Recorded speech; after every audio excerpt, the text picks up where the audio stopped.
You know, I was a camper once myself, but it wasn't anything like this. Camp Rolling Hills is the best! Oh, I'm a happy camper, I love the summer sun, I love the trees and forests, I'm always having fun. Oh, I'm a happy camper, I love the clear blue sky, and with the grace of God, I'll camp until I die. Good evening, folks, and welcome to the Horror Corner. I'm your host, Sean Patrick Erschen, and this week we are doing another movie review. This is Sleepaway Camp II, Unhappy Campers. Isn't that like the greatest name for a horror sequel ever? I love it. It's awesome. That's right up there with Jaws 2 and Just When You Thought It Was Safe to Go Back in the Water. So that's pretty much the vibe of this film, you know. This is an extremely self-aware sequel. Much in the vein of like Jason Lives, you know, Friday the 13th Part 6 or Scream, films like that. It's almost like a parody of the slasher genre, but at the same time, it is very much a slasher. So, yes, Sleepaway Camp 2 was directed by Michael A. Simpson, who also directed Sleepaway Camp 3, Teenage Wasteland, which they filmed back-to-back with this movie. So, you can expect a review of that film later on at some point, because that's also a very fun one as well, and I'd love to discuss that. But Sleepaway Camp 2, Unhappy Campers, was released in 1988 and features some sweet music by the classic legendary metal band Anvil. How about that? Also, very fun soundtrack, just like this movie is so much fun. This is one of the most fun slashers you're ever gonna see. And I put it right there with the original, you know. The original Sleepaway Camp, which I feel is the most fun slasher ever made. But yeah, this one is right there with it. And Pamela Springsteen takes over the role of Angela Baker this time around. She takes over from Felissa Rose, who played her in the original film, who I also love, you know. And I met her earlier this year at the ScareCon. Got her autograph on the poster over there. But I feel like Pamela Springsteen is one of those rare times when an actress is replaced and you're not bothered by it because she does a fantastic job, you know. Yeah, part of me wishes that Felissa Rose did come back, and I'm sure she would have done a great job, but Pamela Springsteen does a great job herself, you know. She just fits the role perfectly because this time around Angela is a little bit different, you know. She's a lot more bubbly and outgoing. She's almost like the opposite of Angela from the first movie, who was very quiet and reserved and almost like a recluse. So guys, Sleepaway Camp 2 begins with a campfire scene, very reminiscent of that scene in Friday the 13th Part 2, where they're telling the story of Camp Arawak, what happened in Camp Arawak with Angela Baker. And all the kids that were murdered, you know, and the fact that she was, spoiler alert, if you guys have never seen Sleepaway Camp, and if you haven't, what's wrong with you? At the end, we find out that Angela was actually a boy. And so we find out that Angela is actually in this new camp called Camp Rolling Hills, under the alias Angela Johnson. And she gets really pissed off at this girl who tells the story, and she's like, you've been here for 2 months and you already started trouble. And you're like, wow, why is she so pissed at her, you know? And we find out pretty much Angela's whole motive for this entire film. This Angela is out for blood. Why? Because she wants to take out all the bad campers. And I think that's what makes this film so much fun. That's pretty much the premise of this whole movie, is Angela's out to take out all the bad campers, all the kids that are out there doing bad stuff, doing drugs, having sex, you know, fornicating. Anyone who's doing wrong, you're going to get it from Angela. You're going to hear from Angela.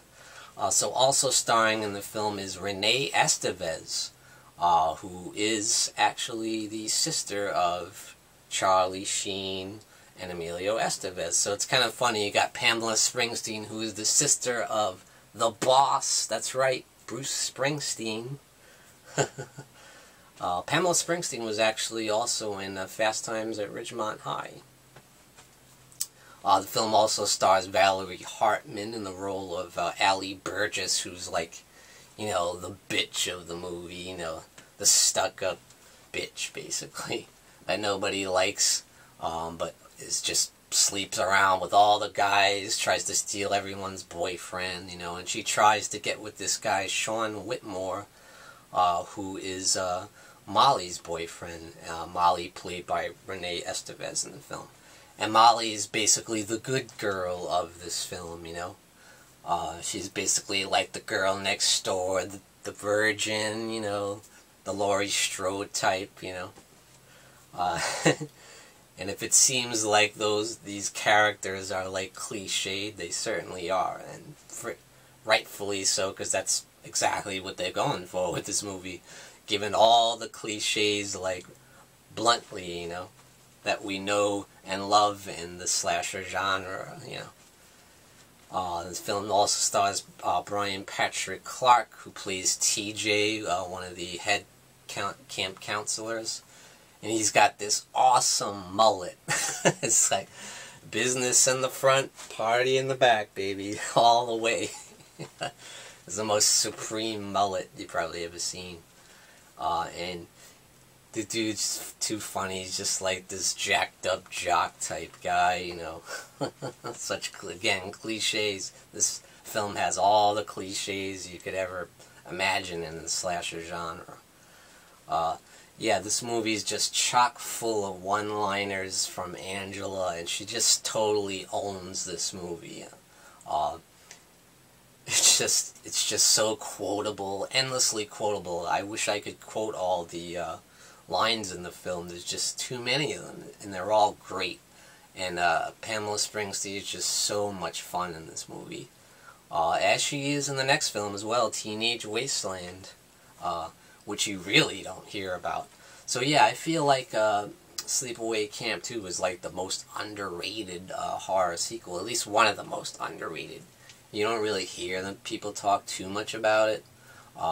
You always hear about the original Sleepaway Camp, but Part 2 is kind of under the radar, you know. It did actually get a limited theatrical release, as the original Sleepaway Camp did, but it was on video pretty much right away, like a couple months later. And released in various box sets and, you know, DVD releases. And eventually Scream Factory came out with the hyped up Blu-ray, which I need to get. I will get that at some point, but yeah, that's a great release. Scream Factory did a great job releasing Sleepaway Camp 2. So what happens in the film is basically Angela is like so bubbly and over the top. She's like loves being a camper, you know, loves being a camp counselor, and she even makes Camp Counselor of the Week. That's when we hear her do the classic, the legendary scene when she does the Happy Camper song. It's so much fun. I laughed my ass off when I first seen that. I was like, oh my god. It was absolutely hilarious. So yeah, I think Pamela Springsteen is one of the best performances in the horror film. At least one of the most funny black humor type portrayals of a character. And one of the best cases of an actress taking over an infamous role like that, you know. And she just does a fantastic job. I want to meet her and get her autograph too. And a big Sleepaway Camp 2 poster. Yeah, there's just so many chock full of amazing lines that it's just hilarious. And we even get some great nods to Nightmare on Elm Street and Texas Chainsaw Massacre and Friday the 13th. When these kids get together and try to scare Angela. One of them dresses up like Freddy Krueger. He's got the glove and everything. And one of them dresses up like Jason. He's got the hockey mask and the machete. And guess who dresses up like Leatherface? Angela herself. And she's wearing the like Leatherface type mask. But you can tell that is not a store-made mask or anything. That is made from someone's skin that she cut off. So, needless to say, the scare doesn't go too well. They end up being the ones scared and paying the price. So as I said, Valerie Hartman's character, Allie, is just fornicating all around, doing all kinds of bad stuff. You also have the Schultz sisters, who are like these partiers and junkies and druggies, and they're always getting stoned and getting high. They call them the shit sisters. We see them out in the woods, you know, getting stoned, getting high, having sex with random dudes, and boy do they pay the price. There's one nasty scene where the girl is burned to death. She just goes, "Let this be a lesson to you. Say no to drugs," and she just flicks the match on her and burns her alive. You know, there's some really brutal death scenes in this film for sure. The one scene that really gets me and really creeps me out and grosses me out is the outhouse kill of Allie herself. You know, the biggest bad girl of the bunch gets the worst, most grisly, most disgusting death in the outhouse. When Angela stuffs her in the toilet all the way in. It's so disgusting. You hear the water bubbling with shit and piss, and oh, it's so gross. At first she's like, "What's in there?" She's like, "Shit. That's 'cause you're a shitty camper." "What else is in there?" "Leeches. That's 'cause you're a leech," you know. So she's like, "What else do you see in there?" "Oh, maybe you should get in there a little further and really see what." So she starts dunking her in there, and you see the girl pop up with a shit all over her face and leeches all over her face. It's so disgusting. Like, ugh. And yeah, there's some brutal deaths in this film. Angela gets one girl in the car when she's like, "What are you doing? What are you reaching for? A gun?" And she's like, "No, a drill." And she drills the girl's head in. You see the blood splatter. And the girl at the beginning, too, is a real nasty one. Right when she turns around, she bashes her head in with a big log. And you see her on the ground, and she sticks her tongue out and cuts her tongue right off. That's 'cause you have a filthy mouth. And one girl gets it, and you think, why? I didn't do anything. Because our whole thing is like the bad campers. She's punishing the bad campers for doing bad stuff and doing drugs and filthy language and having sex. But this one girl didn't do anything. She's like, "What? I didn't do anything. I didn't do anything wrong." And she's there with the knife. "You're gonna tell." You know? And she stabs her viciously. You see the knife go up, just like Psycho or something. So yeah, even though this film is very funny and very self-aware, it does have the dark side, you know. It is very much a slasher, and Angela is a brutal killer. And make no mistake about it, she gets the job done. And this has some gruesome, gory deaths. Got some great makeup effects, special makeup and gore effects, absolutely. So, yeah, guys, I highly recommend Sleepaway Camp 2. Also want to mention the ending scene there. Spoiler alert, if you guys haven't seen it, turn this review off, come back later and watch it, because I want to discuss a little bit about the ending scene, which has some phenomenal gore and makeup effects. You see them in Angela's kind of lair where she keeps all the bodies. And at the end, you see all the bodies gathered around this room. They're all messed up. One guy's got acid, burned his face, you know. And you see all the girl that got burned alive. She's just this skeleton. And you can just feel the stench in the room. You could just feel it. You can imagine how disgusting it must smell in there. Like, because all these decaying bodies, plus the girl that got drowned in her own poop and, you know, pee, you know. You can just imagine the stench of that room with all the decaying dead bodies. Oh, it's horrible. But awesome makeup job. And you see Sean Whitmore, who's the girl that Molly keeps trying to get with her boyfriend. She brings him there to actually console Angela, because Angela eventually gets fired because she keeps sending people away, and eventually the head counsel is like, you sent everybody away, you know, there's nobody left, so you're fired. You're supposed to check with me first. And Angela gets real upset and starts crying, and Molly kind of consoles her. Because Molly and Angela are actually kind of tight, you know. She actually likes Angela, thinks she's kind of misunderstood, you know. And I also have to say there's a lot of great nods to the original and a lot of, you know, kind of explanation of what happened to Angela and, you know, things that happened in the first film, you know. It keeps great continuity in that way, and I really appreciate that. Lots of nods to the original, lots of winks and nods, and basically explaining, you know, the things that have happened to Angela between now and the first film. She even explains one, she's like, you know, I used to be real shy, but now you can't get me to shut up, you know. So yeah, it's a great film, it's a great sequel, it's everything that a slasher sequel should be. It does something a little different to add to the lore and to the legacy of the Sleepaway Camp franchise. And it's faithful and honorable to the original. And you got a great performance from the lead by Pamela Springsteen.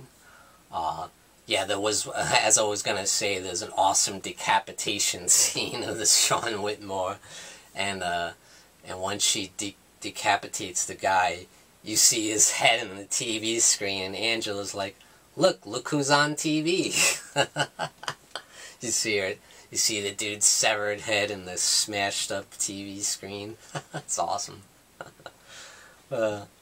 So, good night, campers. That's it for my review of Sleepaway Camp II, Unhappy Campers, directed by Michael A. Simpson. Guys, definitely check out Sleepaway Camp II, Unhappy Campers, and definitely buy it on DVD, Blu-ray, or any media format, because this movie is just awesome.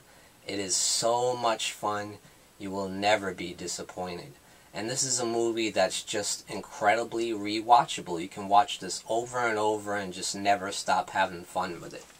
So I highly recommend Sleepaway Camp II, Unhappy Campers. I give it 2 devil horns up. And thank you for joining me, Sean Patrick Erschen, in the Horror Corner.